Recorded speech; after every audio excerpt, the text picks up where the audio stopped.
Bismillahirrahmanirrahim. Honorable Chairman of the SCO, Council of the Heads of State, His Excellency President Xi Jinping, Excellencies, Honorable Leaders of the SCO member states, ladies and gentlemen, Assalamu alaikum. It is my great pleasure to be in Tianjin, a wonderful city that represents China's core values as a connector and bridge of cultures and civilizations. We gather here in Tianjin to reaffirm these values as manifested by our host nation, the People's Republic of China. I extend my heartfelt gratitude to President Xi Jinping and the government of the People's Republic of China for the warm hospitality and the excellent arrangements for this gathering.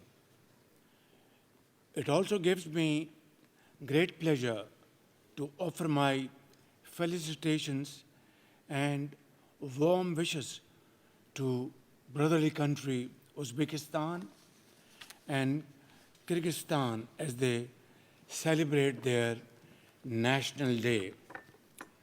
Mr. Chairman, for us, the SCO is a platform that best represents Pakistan's abiding commitment to regional cooperation and integration. China's successful tenure as chair of the SCO is reflective of President Xi Jinping's sagacious and visionary leadership. Today, China's global leadership is exemplified not only through the SCO, but also in landmark initiatives such as GDI, GSI, GCI, and Belt and Road Initiative, with the China-Pakistan Economic Corridor, known as CPEC, as its flagship project. Excellencies, Pakistan has always believed in the power of multilateralism and of dialogue and diplomacy, and shunning unilateralism. And yet, to our shock and deep disappointment, the region witnessed extremely disturbing developments during the last few months. Pakistan supports and respects sovereignty and integrity of all SCO members and its neighbors. We respect all international and bilateral treaties and expect similar principle to be followed by all SCO members. Uninterrupted access to due share of water as per existing treaties among the SCO members will strengthen the SCO working smoothly and will support the achievement of broader goals for which SCO was established. Excellencies, for its part, Pakistan seeks a normal and stable relationship with all its neighbors. It seeks dialogue and diplomacy over conflict and confrontation. In the meanwhile, we will continue our efforts along with all SCO members and the chairman of SCO to promote peace, progress, and prosperity in the entire region, and to ensure lasting peace in South Asia. We call for a comprehensive and structural dialogue to discuss all outstanding disputes. And, Honorable Chairman, I will request for your kind consideration to lead this dialogue under your sagacious leadership so that we can have its dividends as early as possible. Ladies and gentlemen, Pakistan has always abided by the UN and SCO charters and will always respect the principles that will hold dear to all of us for our collective good. As a peace-loving nation, Pakistan has always advocated dialogue and diplomacy, consultation over confrontation. Ladies and gentlemen, Israel's unjustified aggression against our fellow brotherly member country, Iran, a fellow SCO member state, is condemnable and therefore unacceptable.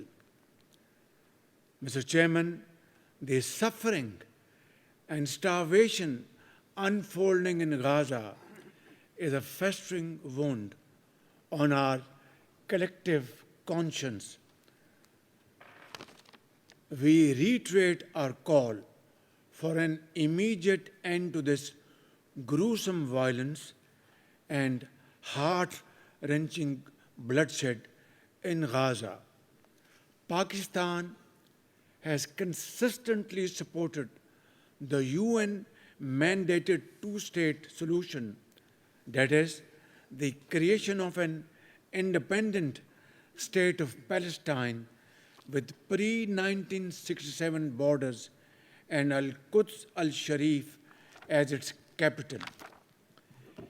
Ladies and gentlemen, the menace of terrorism, separatism, and extremism continues to pose a grave threat to Pakistan and endanger peace and security of the entire SCO region and SCO family. We condemn terrorism in all its forms and manifestation with fullest force at our command, including state terrorism in clear and unambiguous terms.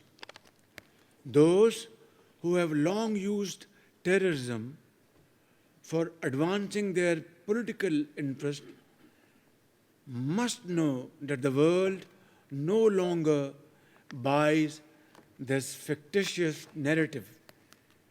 We have, ladies and gentlemen, irrefutable evidence of the involvement of some foreign hands in the devastating Jafar Express train hostage incident, as well as countless other terrorist attacks against us in Balochistan and Khyber Pakhtunkhwa province of Pakistan.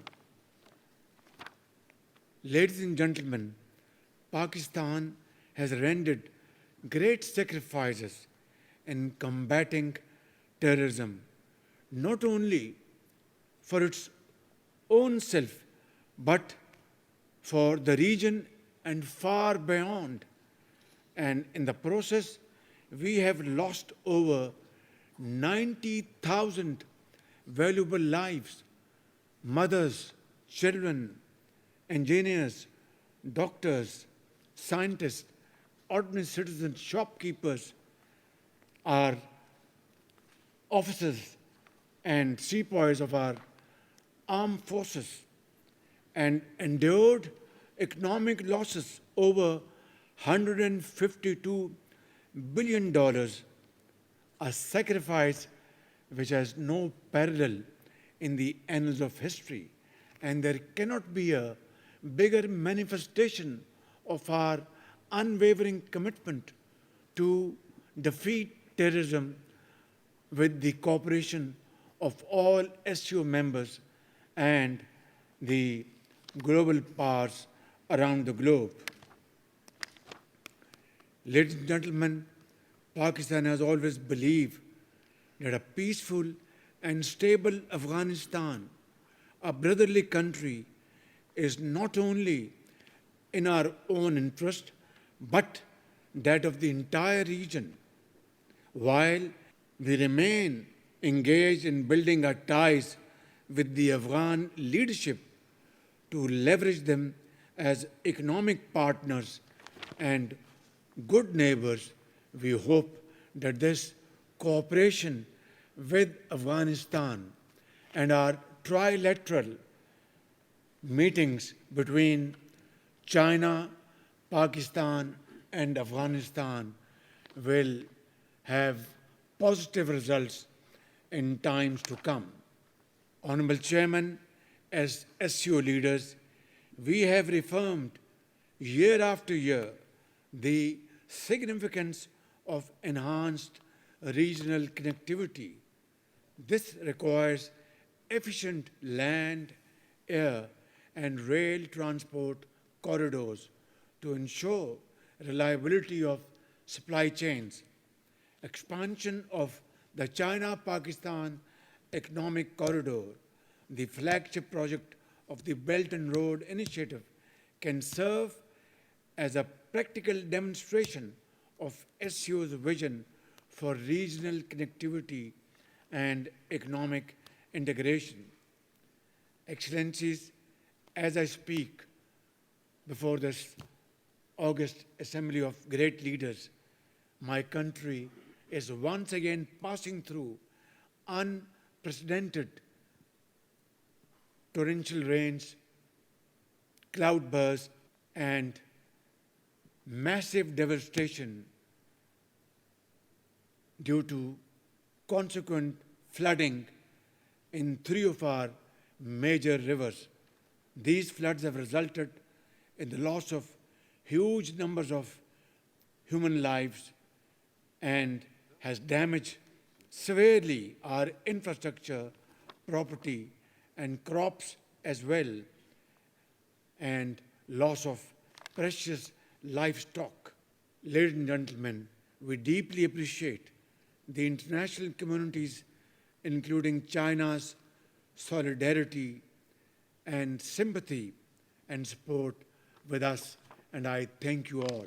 Just as my brave and resilient people are engaged in the rescue and rebuilding efforts, we are also focused on charting a new path of hope, evident in Pakistan's impressive economic recovery over the last 18 months, paving the way for a prosperous future and great cooperation with all of you sitting on this table.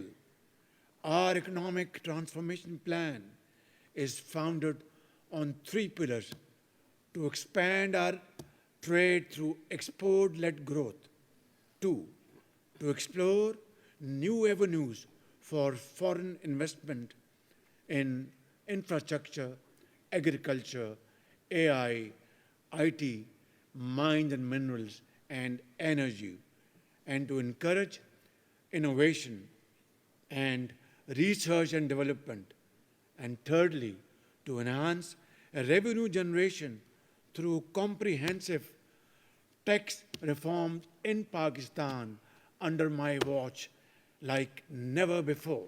Ladies and gentlemen, we are empowering our youth because youth is our challenge.